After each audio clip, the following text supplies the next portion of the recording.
সুপ্রিয় দর্শক মণ্ডলী, আসসালামু আলাইকুম। Welcome back to my channel Alishabi রান্নাঘর থেকে আবারও চলে আসলাম একটি রেসিপি নিয়ে। আজকের রেসিপি থাকছে সুজির মিষ্টি রসগোল্লা।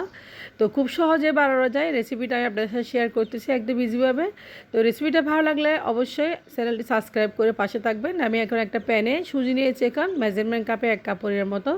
সুজিটা ভালোভাবে আমি যেন লালচে কালার না হয় সেদিকে লক্ষ্য রেখে একটু ভেজে নেব। আর দিয়েছি লবণ, আর দিয়েছি সামান্য পরিমাণ চিনি এবং লবণ দিয়ে সুজিটা আমি আর একটু করে ভেজে নেব যেন সাদা অংশ থাকে, লালচে না হয়।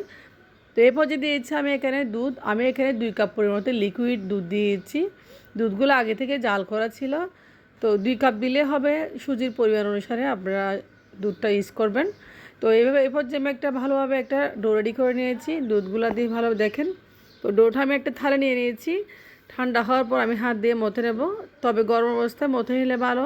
তো এরপর যে আমি সামান্য ঘি দিয়েছি একটু ভালো ফ্লেভারসের জন্য, আর দিয়েছি এখানে 10 টাকা দুটো গুঁড়ো দুধ পাউডার। তো 10 টাকা দুটো গুঁড়ো দুধ পাউডার দিয়েছি যেন মিষ্টির একটা ফ্লেভারস পাওয়া যায়। দেখেন গুঁড়ো দুধ পাউডার ঘি একসাথে আমি গরম অবস্থায় সুজিগুলা ভালোভাবে হাত দিয়ে একটু মথে নেব। তো দিয়েছি সামান্য পরিমাণে এখানে বেকিং পাউডার, অবশ্যই সামান্য পরিমাণে 1 চিমটি 2 চিমটি বেকিং পাউডার ব্যবহার করবেন। তো বেকিং পাউডার আসলে মিষ্টিটাকে নরম করতে বা সফট করতে সাহায্য করে এবং ফুলাতেও সাহায্য করে। দেখেন ভালোভাবে মেখে নিয়েছি দুধ পাউডার আর ঘি দিয়ে। এখন আমি হাত দিয়ে ভালোভাবে যেরকম রুটি বেলানোর ডো মাখে সেরকম মেখে নিয়েছি।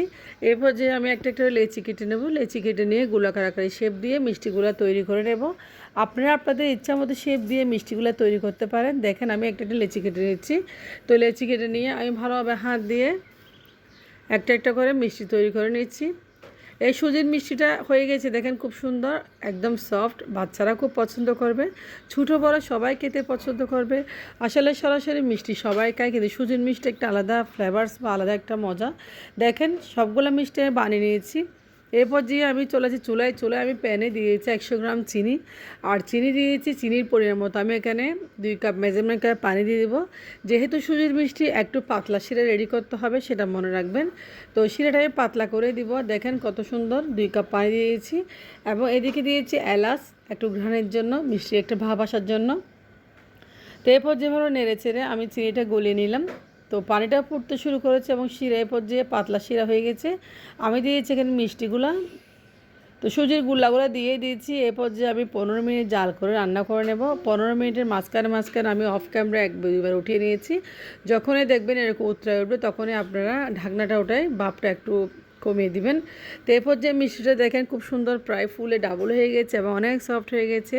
তো মিষ্টিটা এখন হয়ে গেছে, আমি চুলাতে আর একটু দমে রাখবো 2-3 মিনিট। তো 2-3 মিনিট দমে রাখার পর দেখেন আপনাদেরকে দেখাচ্ছে মিষ্টিগুলো ফুলে গেছে, একদম অনেক বড় হয়ে গেছে।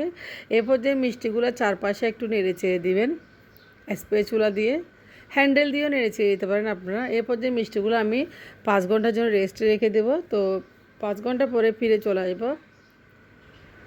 তো 5 ঘন্টা রেস্টে দেবো। দেখেন মিষ্টিগুলোর কী অবস্থা, রসে একদম টইটুম্বুর হয়ে গেছে, মিষ্টিগুলো অনেক সফট হয়েছে দেখেন।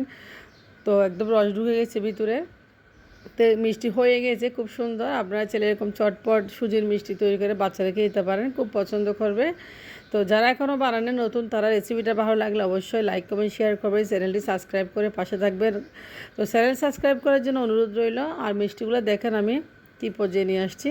তো আজকের মতো এটুকু ভিডিও। আল্লাহ হাফেজ, আসসালামু আলাইকুম।